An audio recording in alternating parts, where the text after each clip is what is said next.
días, 8 de la mañana, después de un fin de semana intenso donde Estados Unidos ha entrado, como han visto durante todo el fin de semana, en el conflicto. Ya no es solo una guerra entre Israel e Irán, sino que también es una guerra donde Estados Unidos está implicada de manera directa. Ya no de manera indirecta, ya no de manera colateral, ya no con amenazas, ya no con entrega de armamento a uno de los países implicados, sino que hay un cambio fundamental en el aspecto geopolítico. Una vez que este bombardero B-2, acompañado ayer por 2 F-35, llegaba a Fordow y a 2 instalaciones más, estas imágenes son del aterrizaje, de la vuelta, después del trabajo concluido por parte del bombardero B-2, pero ayer ese ataque de este bombardero ya es historia, ya es histórico, acompañado, como les decía, por 2 F-35, atacó Fordow al más puro estilo Top Gun 2, que parece que la película la hicieron después, pero venía un poquito antes de años, con lo que algo empezaban a preparar en la cabeza de la ciudadanía. Este bombardero B-2 ha sido y es ahora mismo parte de la historia militar en Estados Unidos. Atacó Fordow, pero a esta mañana hay muchas dudas, serias dudas, alrededor de que consiguiera de verdad sus objetivos.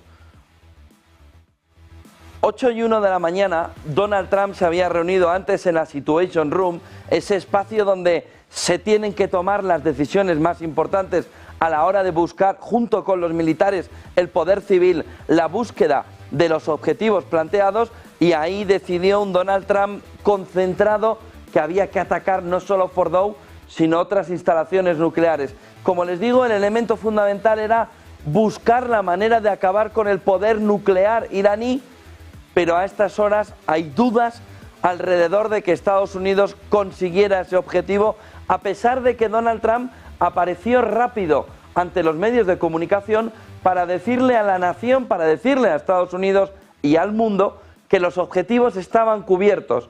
Les repito, a estas horas hay serias dudas de que Donald Trump haya conseguido, Estados Unidos, los objetivos que buscaba en Fordow, es decir, una estación nuclear, una planta nuclear subterránea a la que Israel no podía atacar con el armamento que tenía, pero sí podía hacerlo de la mano de Estados Unidos con bombas subterráneas. Si no ha conseguido el objetivo tal y como buscaba, tiene 3 alternativas: quedarse ahí y no acabar con Fordow, ir hacia adelante y usar armas nucleares para acabar con Fordow, o buscar una invasión terrestre para acabar con el programa nuclear iraní. ¿Qué es lo que ha sucedido en las últimas horas? Que más que acabar con el programa nuclear iraní, todo parece indicar que el objetivo principal de Donald Trump ahora mismo es acabar con el régimen iraní. Algo que ayer ya empezaba a filtrarse en The Atlantic y en una televisión saudí, en la que se apuntaba que altos funcionarios iraníes estaban ya intentando especular, moverse internamente para acabar con el líder supremo y por tanto cambiar el régimen iraní y darle la pieza fundamental, la reina del tablero de ajedrez o el rey, a Donald Trump. Con un tuit, Donald Trump ponía encima de la mesa que el objetivo era tal vez el cambio de régimen, aunque Hesed dijo que el cambio de régimen no era algo que quisiera Estados Unidos. ¿Por qué? Oiga, es que usted vuelve a ser lo que siempre ha sido. Usted va por el mundo diciendo sí, no, no me gustas, si me gustas, no me gustas, si me gustas, no me gustas, si me gustas. Oiga, ¿usted qué es? El rey del mundo. Pero es que igual el mundo ha cambiado. Donald Trump decía en Truth Social, no es políticamente correcto usar el término cambio de régimen. Ya saben lo que le importa lo políticamente correcto a Donald Trump. Pero si el actual régimen iraní no puede reconciliar la grandeza de Irán, ¿cuál es la grandeza de Irán? ¿Cuál es la reconciliación de la grandeza de Irán? ¿Por qué no habría un cambio de régimen? Make Iran Great Again, MIGA. ¿Por qué no habría un cambio de régimen? De tal manera que una vez que la solución contra el programa nuclear no parece haber funcionado para nada, parece haber conseguido un ataque potente, parece haber probado las bombas alrededor de los entornos subterráneos, que no era menor para hacer pruebas de si eso de verdad funcionaba, ha probado por fin el bombardero B-2 para que el mundo vea el bombardero B-2 que tiene Estados Unidos, pero la realidad es que el objetivo final alrededor de conseguir el golpe nuclear no está conseguido. De tal manera que esto podría llevar, uno, que no sea ni tan siquiera necesario un cambio de régimen, sino que se abra una negociación, se atiene el régimen de Irán a hablar con Estados Unidos y por tanto ya no se necesita un cambio de régimen, o el régimen iraní, con el líder supremo a la cabeza, tiene varias opciones. Bloquear el estrecho de Hormuz, que enseguida se lo comentaremos, todo parece indicar que ese camino ya lo ha tomado, vamos a ver si es tan fácil bloquear el estrecho de Hormuz como habíamos ido viendo, y el otro elemento fundamental sería ver si el régimen iraní de verdad se atiene a la negociación o hace un ataque mayor a Israel o a bases estadounidenses en la región. Vámonos al mercado porque la duda era anoche ver cómo abrían, 12 de la noche aquí, 6 de la tarde, costa este de Nueva York, los mercados, y los mercados abrieron, bueno, marcando primero un máximo de 81,40 en el Brent, ahora lo tenemos en 78,34, un movimiento de repunte, pero mucho menor de lo que hemos visto durante gran parte de la noche, un movimiento muy tímido, del entorno del 3% al final, pero muy timidillo, ahora lo tenemos más tímido todavía, un movimiento de caída del precio del petróleo cuando se veía que no había tampoco afectación alrededor del petróleo y que no saltaban todas las posiciones haciendo el movimiento de venta, y luego empezó a verse también como el West Texas 1,23% arriba, 75,57, 72,58, perdón, ni tan siquiera iban al camino de los $80. ¿Qué podría haber marcando un camino de tensión? Haberse posicionado el precio del petróleo en el entorno de los 85-90 dólares, haber saltado opciones que tenían los comerciantes de petróleo, que estuvieron durante el fin de semana jugando, entiéndame jugar, negociando alrededor de un incremento del 9% en el precio del petróleo, pero cuando empezaron a ver que el objetivo ya no era seguir atacando a Irán, sino ver una fotografía alrededor de la caída del régimen iraní, donde parece que Donald Trump puede conseguir o tener más éxito, vamos a verlo, pero en ese entorno el precio del petróleo empezó a relajarse.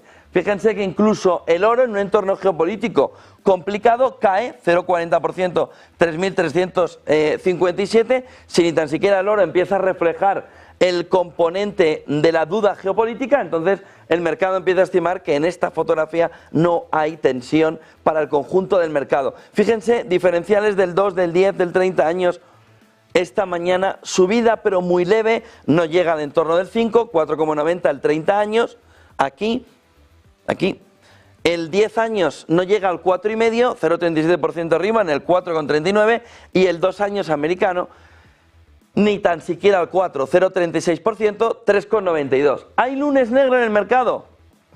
Ni de broma. ¿Hay un momento de tensión en el mercado? Ni de broma. ¿Hay una situación de pánico en el mercado? Ni de broma. ¿Hay una percepción de que el mercado puede ir a deteriorarse? Depende del ataque de Irán. Depende de lo que haga Irán en ese entorno. Renta variable, que sigue muy fuerte, dándole al inversor la percepción de que incluso en este escenario aguanta en el entorno de los 6.000, 5.964, S&P 500, 0,23 de caída, Nasdaq 100, 0,27% de caída, 21.596, Dow Jones 42.100, caída del 0,31%, y el Russell incluso en positivo, pequeñas y medianas compañías. Ojo, hay un índice en Asia, miren el Nikkei, aquí lo tenemos, Nikkei caída del 0,19, bueno, este es el índice del Hang Seng de las principales compañías chinas. Ha estado en negativo en el entorno del 1%, ha tenido un repunte durante la noche brutal alrededor de entender que China, que podía estar colateralmente afectada por el movimiento de Estados Unidos en Irán, no va a tener afección ahora mismo. ¿Por qué? Principalmente porque uno de los elementos clave, ayer habló Estados Unidos diplomáticamente con China para que China intermediara para que no se cerrara el estrecho de Hormuz. Irán dijo que iba a cerrar el estrecho de Hormuz, pero a día de hoy solo 2 barcos se han dado la vuelta, que no es menor y no significa que no se vaya a cerrar. Pero ¿quién es el principal perjudicado de que se cierre el estrecho de Hormuz? China. ¿Y China qué es lo que está planteando? No puede cerrarse el estrecho de Hormuz, porque lo único que le falta a la economía china ahora mismo es una contracción o una reducción del crecimiento por culpa de perder gran parte de la llegada energética, no solo del petróleo, sino también del gas natural. De tal manera que en este escenario viene el movimiento también del Hang Seng relacionado con las principales compañías chinas, el HSCI, que nos va mostrando un movimiento de recuperación, 0,75% de crecimiento a estas horas.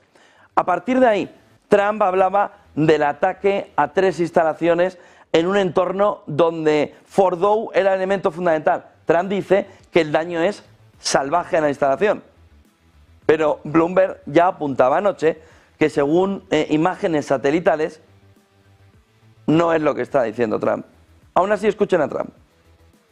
Carried out massive precision strikes on the 3 key nuclear facilities in the Iranian regime, Fordow, Natanz, and Esfahan. Everybody heard those names for years as they built this horribly destructive enterprise. Our objective was the destruction of Iran's nuclear enrichment capacity and a stop to the nuclear threat posed by the world's #1 state sponsor of 8 y 12 de la mañana, fíjense porque el elemento fundamental que hay que analizar y que vamos a analizar durante todo el día, al igual que hicimos en la jornada ayer después del ataque, es cuál es el impacto, cuál es el movimiento posterior que puede dar Irán alrededor de un ataque a Israel o a las bases estadounidenses como elemento fundamental en este entorno. Y ojo, porque a partir de aquí el punto clave está en cuál puede ser la respuesta de un Donald Trump que empieza a ver por la mirilla que la fotografía geopolítica es bastante complicada.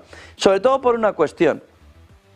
Donald Trump apuntaba que no iba a haber problema, enseguida vemos este tuit, Donald Trump apuntaba que iba a cerrarse todo el entorno bélico, que con él no había habido guerras en la primera legislatura, la de 2016-2020, en ese número 45, ¿no? Presidente 45, y a partir de aquí la fotografía se le ha ido complicando en los 100 primeros días y posteriormente en los 100 primeros días. Viene la última hora, Arachi, Irán, Rusia e Irán, ha ido, ya le cuento la fotografía alrededor de Rusia, Rusia e Irán están coordinando posiciones sobre la escalada. ¿Qué es lo que ha ido a hacer Irán a Rusia? Que ha ido rápidamente a buscar, ¿qué?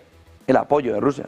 Ver hasta dónde está sola o no. Ayer The Economist apuntaba, cuidado porque el ataque, y Bloomberg también, el ataque de Estados Unidos a Irán la ha dejado sola. Decía, Irán está isolated en toda esta fotografía, la ha dejado aislada. Sin embargo, todo parece indicar que ha ido o que ha marchado ya Irán para ver con Rusia en esas reuniones que se preveían durante la mañana, para ver una fotografía en la que vea Irán hasta qué punto Rusia y China, es decir, parte del bloque, dejando a un lado Corea del Norte, están a su lado. Arachi, como están viendo, ha dicho también que va Irán a continuar con el programa de enriquecimiento nuclear para fines pacíficos. Vamos a ver qué significa para fines pacíficos, 60%, 90%, 400%. Son respuestas que también va a tener que hacer Irán. Pero Rusia e Irán están hablando precisamente para que Irán sepa cuál es el nivel de apoyo que tiene, no solo de Rusia, también de China, en este entorno en el que los bloques se van formando de una manera cada vez más clara.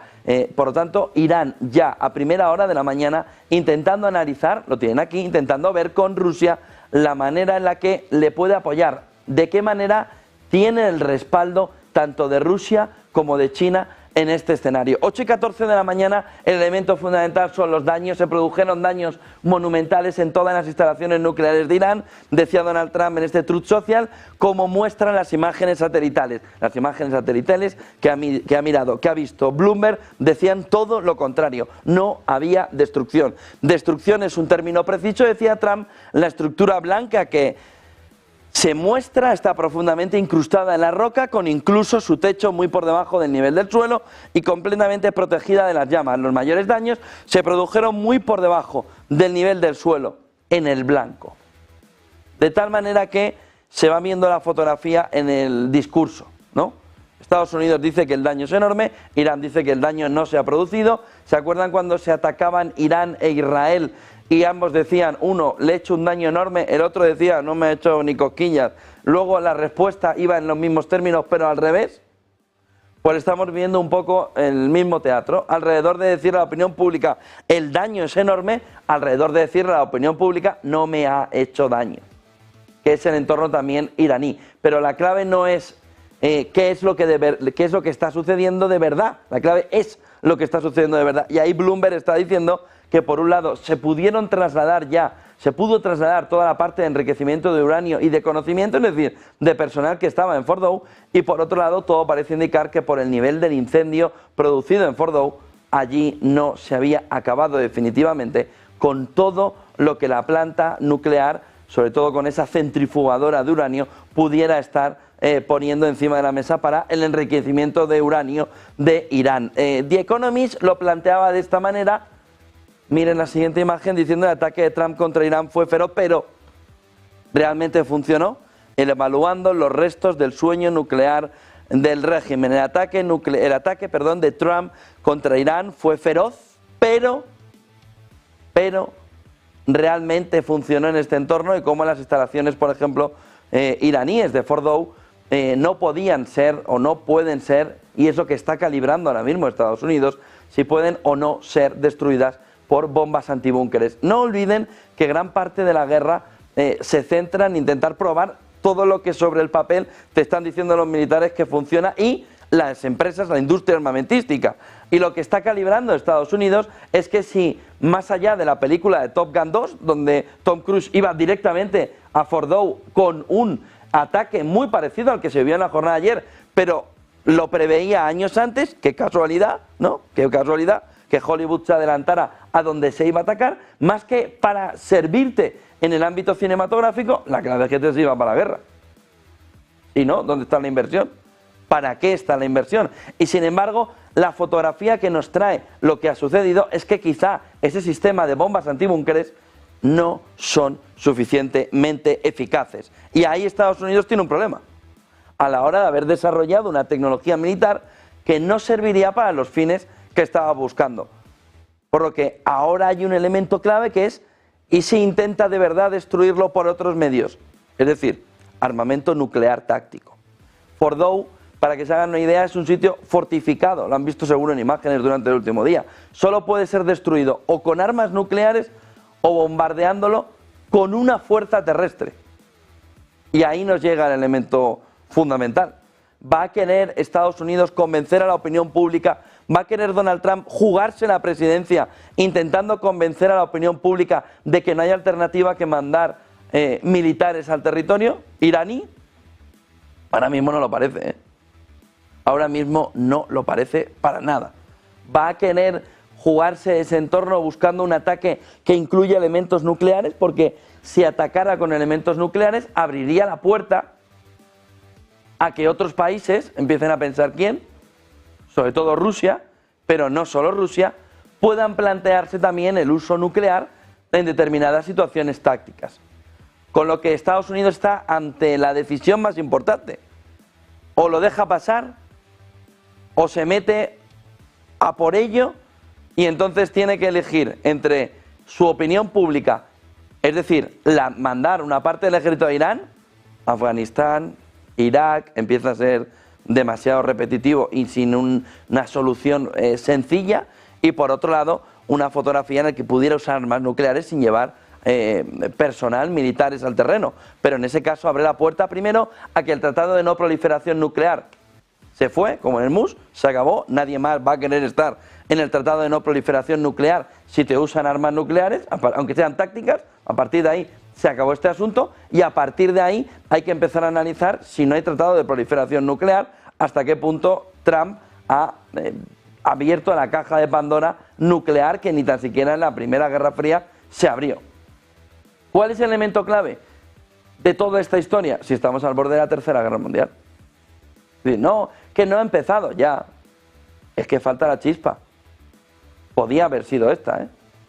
El elemento clave es si los bloques se están conformando de tal manera que cuando la chispa salte, lo que tenemos es una escalada o una relajación de lo que está sucediendo. Y ahora mismo, sobre todo después de la jornada de ayer, lo que empieza a verse es que lo que tenemos es escalada.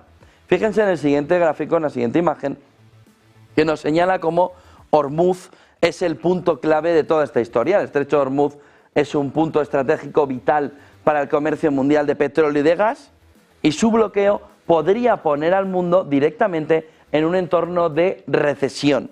Aproximadamente una cuarta parte del comercio marítimo del petróleo pasa por la vía del estrecho de Hormuz, cerca de 16,5 millones de barriles diarios. Bueno, aquí hay mucha alteración de números, entre 15, 21 se mueve todo el movimiento de cuánta cantidad de millones de barriles diarios se transportan desde países, por ejemplo, como Arabia Saudita, Irak, Emiratos Árabes o Irán. Un cierre o bloqueo por Irán impactaría directamente a los mayores consumidores de energía, China, Europa y otras regiones, causando un aumento de los precios del petróleo y una posible desestabilización de la economía mundial. Fíjense en el siguiente gráfico, que nos muestra también el camino alrededor de cómo, aunque Irán no tiene autoridad legal para cerrar el estrecho de Hormuz, posee la capacidad de perturbar la navegación mediante tácticas indirectas y hostigamientos. ¿Cómo? Irán podría usar lanchas rápidas, misiles costeros, drones, ataques selectivos para hacer demasiado arriesgada la navegación comercial sin necesidad de un bloqueo militar. ¿Cuánto tardaría en hacer todo este despliegue? Se está hablando entre 15 días y un mes de verdad generar un clima de tensión, pero la realidad es que 2 tanqueros esta noche se han dado la vuelta y han dicho yo no paso por el estrecho de Hormuz. Ejemplos de esta estrategia se encuentran en episodios pasados de acoso a buques y en el ataque de los hutíes en el Mar Rojo, que habría causado ya el tráfico, que el tráfico marítimo en el Mar Rojo se redujera y que llevara incluso a Estados Unidos a la negociación, se desvíe hacia más rutas más costosas. ¿A quién afecta principalmente? A China. Miren el siguiente gráfico, o el siguiente destacado, que nos lleva a ver una fotografía donde hay un paralelismo con la amenaza del estrecho de el Mandeb. La experiencia en la zona muestra cómo milicias respaldadas por Irán emplean ataques asimétricos, que lo que hacen es interrumpir el tráfico marítimo, demostrando que el riesgo para Hormuz, aunque mayor, no es inaudito, aunque también se enfatiza la importancia de la seguridad marítima internacional y la cooperación multinacional para garantizar un comercio seguro en estas rutas críticas. ¿Qué es lo que tenemos? Tenemos una situación complicadísima, pero complicadísima también para Irán. ¿Por qué? Porque China depende de Hormuz. Entonces, si China empieza a ver cómo tiene una dificultad de llegada, de tránsito de petróleo hacia China, después de lo que pueda estar sucediendo alrededor del estrecho de Hormuz, ¿qué le dijo ayer Estados Unidos diplomáticamente a China? Dile a Irán que no intervenga el estrecho de Hormuz. ¿Por qué? Porque el principal afectado eres tú, aunque la realidad es que todo el mercado de petróleo va a quedar afectado. En ese escenario vamos viendo un entorno donde el estrecho de Hormuz es económicamente el elemento fundamental, pero no se va a cerrar tan sencillo. Aún así, si se cerrara el estrecho de Hormuz, uno de los elementos fundamentales estaría alrededor de ver de qué manera en este entorno vamos viendo una fotografía donde el estrecho de Hormuz juega. Aquí lo tienen, uno de los elementos fundamentales. Aquí, con la salida sobre todo de petróleo que pudiera venir de Arabia Saudí, habría un corte fundamental. Ojo, porque estos son 16,5, dice los comerciantes de petróleo, 16,5 millones de barriles diarios, pero también en la zona de Yemen tenemos un entorno donde se puede frenar gran parte de la salida de petróleo, juntando entre los dos elementos, entre los dos entornos de petróleo, ese entorno del 25%. De tal manera que tenemos una fotografía complicada donde estrecho de Hormuz, pero también en esta región alrededor de Yemen, se empieza a ver una situación donde la tensión es el elemento fundamental para, con un 25% del petróleo frenado, que esta mañana no se lo cree el mercado de petróleo, no cree que Irán tenga fuerza como para detener el estrecho de Hormuz. En este escenario se ve una fotografía donde ahí sí se podría ver un entorno complicado para el conjunto del mercado de petróleo. Como ven, la fotografía alrededor del estrecho de Hormuz camina sobre todo cómo pueda reaccionar Irán aquí, cómo pueda reaccionar Yemen en el estrecho de Bab al-Mandeb y cómo Arabia Saudí e Irak empiezan a ver que igual la OPEP tiene que recalibrar entornos petrolíferos, porque fíjense, son los dos entornos donde Arabia Saudí puede salir. Es el entorno que estamos viendo alrededor del movimiento por uno de los entornos de salida que Yemen, que ayer ya dijo que entraba en guerra, le puede frenar, es el entorno que le cierra tanto a Irak como a Arabia Saudí en este entorno. Por lo que muy pendientes de la fotografía que nos va mostrando el precio del petróleo, ahora mismo no se cree que vaya a suceder un cierre del estrecho de Hormuz ni de Marandeb, y ayer lo que sí planteaba Geset es que este entorno del petróleo, el entorno militar, deja paso o es el paso fundamental para Estados Unidos frente a derrocar el régimen.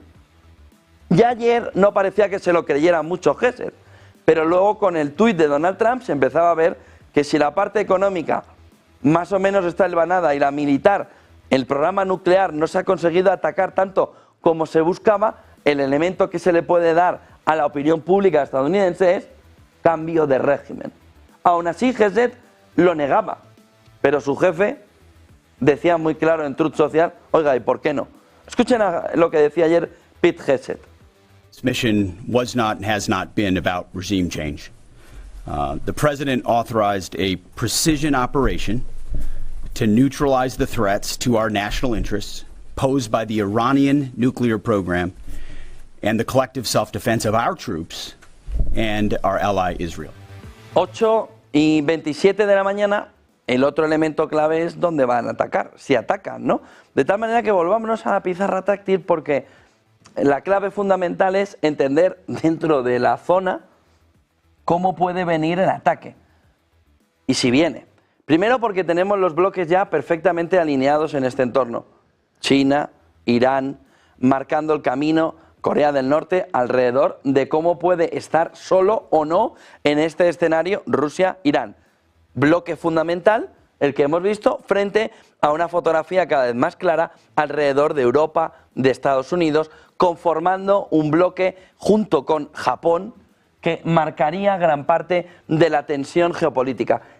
¿Qué es lo que se empieza a valorar? La presencia de los bloques, la presencia de unos bloques claros que ya conforman un entorno previo a una guerra mundial. Ya les digo, si sumamos a Corea del Sur en esta zona y sumamos también a Japón, tendríamos ya un bloque de 4 frente a otro bloque de 4, marcando un camino que ya empieza a parecerse al que vimos antes de la Primera y de la Segunda Guerra Mundial, con Estados Unidos y Europa capitaneando el lado occidental, con Rusia y China capitaneando la otra contraparte alrededor de esta contienda. Pero yo quería enseñarles el gráfico alrededor de las bases militares, a ver si nos lo ponen nuestros compañeros, porque es el elemento que ahora fija una mayor tensión. ¿Dónde están las bases estadounidenses en la región que pudieran ser atacadas y que ya han sido puestas en alerta por parte de Estados Unidos? Fíjense, porque en la región hay un elemento de buscar de una manera muy clara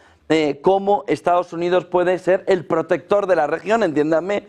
Tenemos a Turquía, tenemos a Siria, tenemos a Irak, tenemos a Kuwait, marcando un camino muy claro alrededor de que, sobre todo, la posición de Irán, Siria y Arabia Saudí marcan el camino de la presión ahora mismo por parte de Estados Unidos. ¿Qué ha hecho Estados Unidos? Poner toda esta región ahora mismo de bases militares en situación de alerta.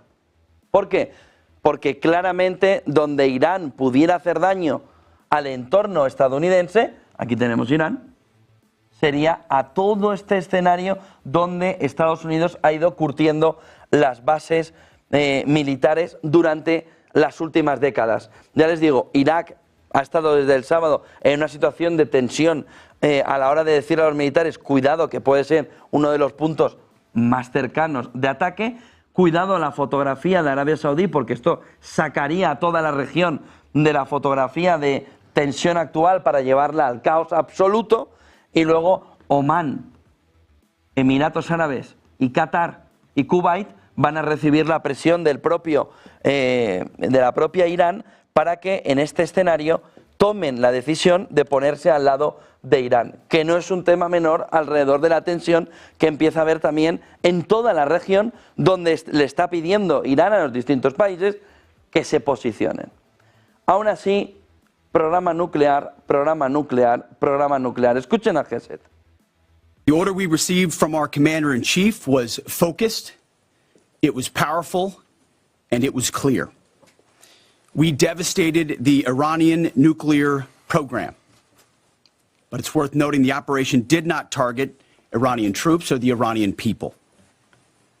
For the entirety of his time in office, President Trump has consistently stated for over 10 years that Iran must not get a nuclear weapon. Full stop. Thanks to President Trump's bold and visionary leadership and his commitment to peace through strength, Iran's nuclear ambitions have been obliterated. Many presidents have dreamed of delivering the final blow to Iran's nuclear program, and none could until President Trump. The operation President Trump planned was bold and it was brilliant, showing the world that American deterrence is back. When this president speaks, the world should listen. And the U.S. military, we can back it up. The most powerful military the world has ever known. No other country on planet Earth could have conducted the operation that the chairman is going to outline this morning. Not even close. Just like Soleimani found out in the first term, Iran found out when POTUS says 60 days that he seeks peace and negotiation, he means 60 days of peace and negotiation. Otherwise, that nuclear program, that nuclear capability will not exist. He meant it. This is not the previous administration. Era el mensaje también del Pentágono, era el mensaje de un Geset que decía: si Donald Trump te está diciendo algo, hazle caso o verás las consecuencias. En una posición imperialista estadounidense hay un movimiento claro alrededor de la respuesta. Hemos visto dónde están las bases militares estadounidenses hace un momento. El ejército iraní, es decir, Irán, anuncia que tomará represalias contra Estados Unidos en respuesta al ataque a sus instalaciones nucleares. Un portavoz del Mando Central Militar declara, apunta: señor Trump, el apostador, puede que usted inicie esta guerra, pero seremos nosotros quienes le pongamos fin.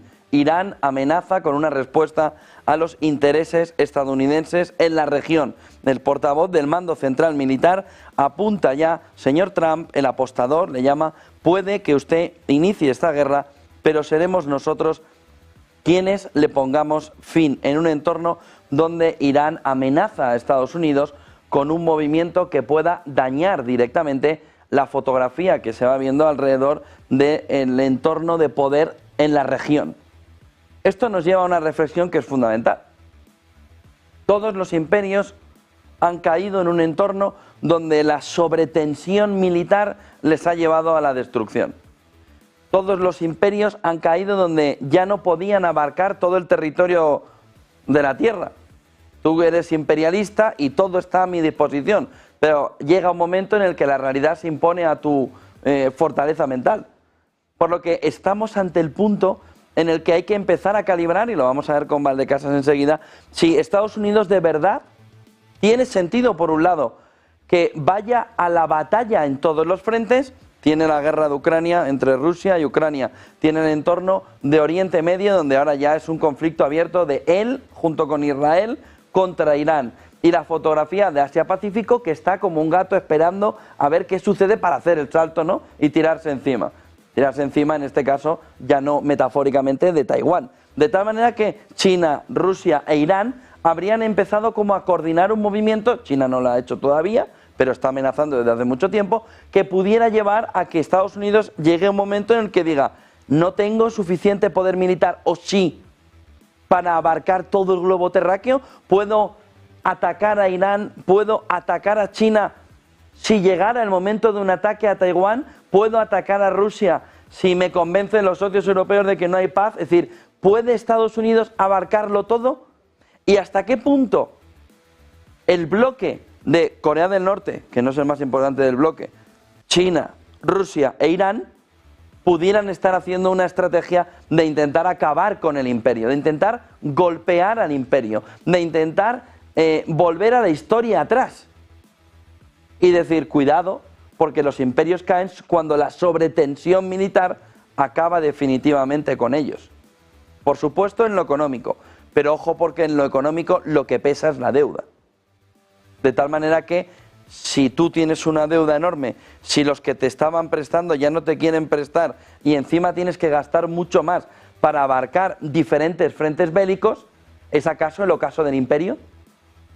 Pues ese es el elemento clave que también se mueve esta mañana. ¿Hasta qué punto parecen unos estrategas brutales Vance y Trump, entiéndanme, que no es irónico, pero en este escenario, cerca o lejos, perdón, de ser unos estrategas que consigan ver por dónde va el camino y hacia dónde va la posición del mundo geopolítica, de un multilateralismo que quiere sobre todo gran parte del sur global, en ese entorno su error puede ser fatal para los destinos, o para el destino, perdón, del imperio.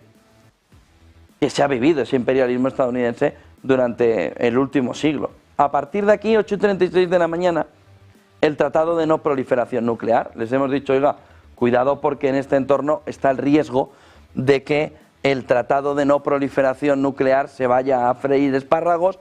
Statista pone encima de la mesa para que entendamos cuáles son de verdad las cabezas nucleares que hay en el mundo activas. Ya les digo que este número varía mucho, principalmente porque esto es como las reservas de oro. Yo te digo, pero de verdad tengo, yo te estoy diciendo, pero quisiera tener, yo no quiero que sepa, pero que tú sepas sí, el lío es importante. Pero, ¿hay un nivel de cabezas nucleares en el mundo preocupante? La respuesta es sí. ¿Se necesita un programa de no proliferación nuclear? La respuesta es más sí todavía. De tal manera que, fíjense, tenemos Rusia como elemento fundamental, superando en cabezas nucleares activas, en cabezas nucleares ahora mismo a disposición, muy cerca a Estados Unidos. ¿Hay alguna diferencia entre esto y esto? No, la destrucción mutua.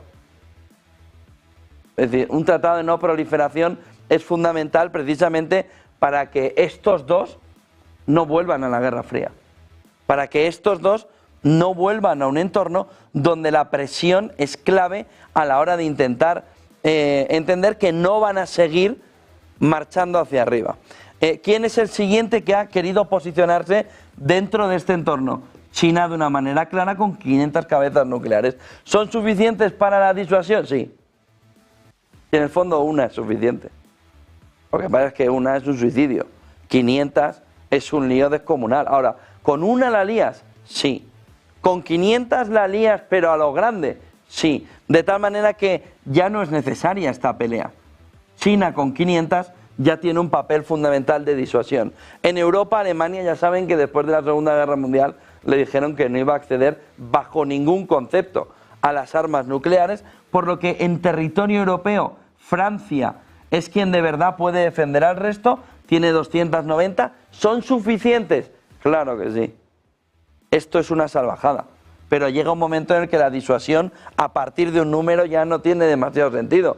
Oiga, yo le voy a tirar 200, pues con 200 se acabó todo. No se necesita mucho más. Con lo que Francia puede disuadir en el entorno europeo, Reino Unido, ya fuera de la Unión Europea, puede ayudar a Europa a disuadir. ¿Por qué? Porque llegaría a un entorno donde Europa y China estarían, si el Tratado de No Proliferación Nuclear funcionara, en una situación muy similar, en el entorno de esas 500. Luego tenemos Pakistán e India, que como ven, juegan a la misma cifra. Si tú tienes 170, yo tengo 170. Israel, que debería ser suficiente para donde no hay armas nucleares disuadir, y sin embargo no lo está consiguiendo. ¿Por qué? Porque Corea del Norte tiene 50 y porque Irán quería acceder a su primera. Si llegara a esta primera, cuidado, porque sería o podría ser suficiente para hacer un entorno también de disuasión. Pero como ven, el mundo se reparte alrededor de entornos geográficos, pero con los bloques muy instalados ya. Rusia, China, Corea del Norte, no Irán, frente a Estados Unidos, Francia, Reino Unido. De ahí que juega un papel fundamental, mayor todavía, la fotografía que se va viendo alrededor de la OTAN. Les decía, los imperios caen cuando el entorno de sobretensión militar acaba con ellos. De tal manera que puede llegar un momento, se lo vamos a preguntar también al embajador Valdecasas, de tal manera que puede llegar un momento en el que ya no sea la OTAN quien necesita a Estados Unidos, sino si la OTAN consigue, Estados Unidos, Trump, que gaste el 5%, puede complementar tácticamente en el mundo la posición de Estados Unidos. ¿Por qué? Porque Estados Unidos ya no abarque todo el territorio. A partir de ahí nos llega un entorno donde Estados Unidos, si quiere la disuasión, tiene que actuar firmemente. Si quiere demostrar que el imperio está en pie, tiene que actuar firmemente. Y Gesset ayer lo ponía encima de la mesa. No hay alternativa. Estados Unidos actuará firmemente. Escúchenle. Trump has stated the United States does not seek war, but let me be clear. We will act swiftly and decisively when our people, our partners, or our interests are threatened. Iran should listen to the President of the United States and know that he means it, every word. I want to give congratulations to our Commander-in-Chief. It was an honor to watch him lead last night and throughout, and to our great American warriors on this successful operation. God bless our troops, God bless America, and we give glory to God for his providence and continue to ask for his protection. A todo esto ustedes se preguntarán, oiga, ¿y en la guerra de Ucrania? Bueno, en la guerra de Ucrania hemos vivido un cambio fundamental durante el fin de semana. No lo dejen a un lado, en el que Putin, en una entrevista en televisión, apuntaba a Vladimir Putin que Ucrania y Rusia eran lo mismo y que por tanto tenía derecho a quedarse con Ucrania entera. Ha habido un cambio fundamental en el discurso, porque en la era de los imperios y en la vuelta de la era de los imperios ya no son solo las armas nucleares que le estábamos contando con esas cabezas nucleares, es el territorio y es la influencia alrededor del territorio cada vez mayor que puedas tener en una época imperial, en una época imperialista. Putin hablaba de una manera muy clara un argumento que se puede llevar a otros entornos, a otros países, y es como todo lo que fue de la Unión Soviética es parte de lo que tendría derecho Rusia de recuperar. Lo dijo de una manera muy clara, en la que apuntaba que el derecho de Rusia era tomar Ucrania, porque Ucrania y Rusia eran lo mismo. Pero, ¿y si en la cabeza de Putin no está solo Ucrania, sino que ¿quiénes son lo mismo? Todas las exrepúblicas soviéticas. Cuidado, porque si vamos a una era de los imperios, Donald Trump tiene un lío importante, y es que no es el único imperio vivo, aunque esté el ruso en una situación complicada después de la caída del muro de Berlín. Pero cuidado, porque China también puede querer sentirse imperio, y tenemos un lío entre tres actores fundamentales que los tres tienen la sensación del imperio, unido a Europa, que no lo es, pero que lo llegó a ser, y que pudiera tener también una fotografía de decir, bueno, ¿de qué manera? Bueno, el otro punto, y ahora entramos en las claves del día, pero el otro punto entre Trump y Putin está en lo que se ha movido durante el último día. Oiga, ¿y si lo que hay aquí son intercambio de cromos? Cuidado, porque esto sería muy peligroso. Pero durante el último día se ha ido moviendo de una manera muy clara hasta qué punto Putin pudiera no entrar, como ya no lo hizo en Siria, en la batalla, en la pelea, en la guerra entre Israel, Estados Unidos e Irán, para que por otro lado Donald Trump no entre en la guerra de Ucrania y haber un intercambio de cromos. Bueno, son especulaciones de un último día en el que se ha puesto mucho encima de la mesa hasta qué punto hay un reparto territorial de los imperios. E Irán sería parte de ese derecho territorial del imperio americano frente al imperio ruso alrededor de Ucrania. No es menor. Si estamos ante la reubicación de los imperios, la vuelta de la historia de los imperios, los acuerdos entre esas partes de los distintos imperios son clave. Y entonces, que Rusia y Estados Unidos, entendiéndose ambas como entornos imperiales, acuerden no entrar en determinados territorios del otro, sería un elemento fundamental. Ya les digo, no confirmado porque nadie dice que hayan hablado eso, pero sí, geopolíticamente empieza a verse hasta qué punto yo no voy a inmiscuirme, tanto como en otra época, sobre todo la de Biden, en la guerra de Ucrania, no te inmiscuyas ni en Siria ni en Irán, para respetar el equilibrio entre los distintos imperios, entiéndanme, en una vuelta a los imperios, que eso sí lo vamos viendo. Claves de un día que se mueven alrededor de lo que también veremos mañana empezar, la cumbre del G7. ¿Va a ir Trump o no? No, no, seguro no está. La carta que vimos en la jornada ayer de España y la comparecencia de Sánchez diciendo que acepta el 5% va en esa última línea. Si no estaban todos en el 5% y España estaba tocando las narices como un campeón, porque si algo sabemos hacer los españoles y sobre todo Sánchez, es tocar las narices, y Donald Trump no quería ir. Primero porque le van a dar una reprimenda alrededor de lo que está sucediendo en la fotografía de la situación en Oriente Medio, y luego por lo que estaba sucediendo con Sánchez. Sánchez arregló sobre la bocina, aguantó hasta el último minuto y dijo 5% lo acepto, vamos a ver de dónde saca el dinero. Más impuestos hasta reventar la clase media del todo. Educación, sanidad, ¿dónde va a tocarlo? ¿Dónde lo va a tocar? ¿Va a reducir los ministerios? ¿Va a reducir el gasto superfluo de la administración? Trump podría no acudir a la cumbre de la OTAN en La Haya. Dejó el G7, recuerden, se enfrentó con Macron en ese G7 y ahora lo que no quiere es ir para una reprimenda o para que los socios de la OTAN no hayan cumplido. La clave fundamental del día, donde va a circular toda la actualidad informativa, está alrededor del ataque de Estados Unidos a Irán, abriendo una guerra regional en Oriente Medio que corre el riesgo de convertirse en la Tercera Guerra Mundial. Todavía muy incipiente, pero el caldo de cultivo se está gestando ahora. Petróleo, no tenemos afección durante el día, pero el informe de JP Morgan vuelve a ser el mismo que el de la semana pasada. JP Morgan advierte que los precios del petróleo podrían dispararse un 70% si Irán consigue cerrar el estrecho de Hormuz. Ni un 20, ni un 10, ni un 5.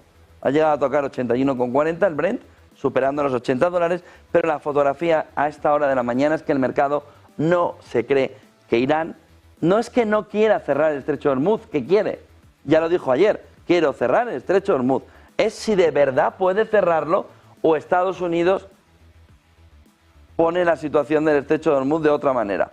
Aún así, ya les digo, se ha dicho desde el principio, dos tanques petroleros que iban alrededor del estrecho de Hormuz, supuestamente con 2 millones de barriles de petróleo, se han dado la vuelta. Imágenes satelitales desmienten la afirmación de Trump sobre la destrucción de las instalaciones atómicas de Irán. Según Bloomberg, Estados Unidos insta a China, ligado con el estrecho de Hormuz, a impedir que Irán cierre Hormuz e interrumpa los flujos petroleros mundiales. Ojo, porque fíjense lo que estamos viendo también de última hora, los futuros del índice de fletes más activo cae un 6%, más de un 6%, la ruta europea, marcando un camino también alrededor de una descensión en unas partes del mundo y de unos activos, tensión en otros. No hay pánico, no hay lunes negro, no lo va a haber ahora mismo, salvo que haya un movimiento de verdad de choque total de Irán a los entornos militares estadounidenses y que de verdad consiga cerrar el estrecho de Hormuz. Pero ya les digo, si consiguiera cerrar el estrecho de Hormuz, tampoco lo haría antes de 15, 20, un mes. 15, 20 días, un mes. 8:49 de la mañana, vámonos a la preapertura del mercado.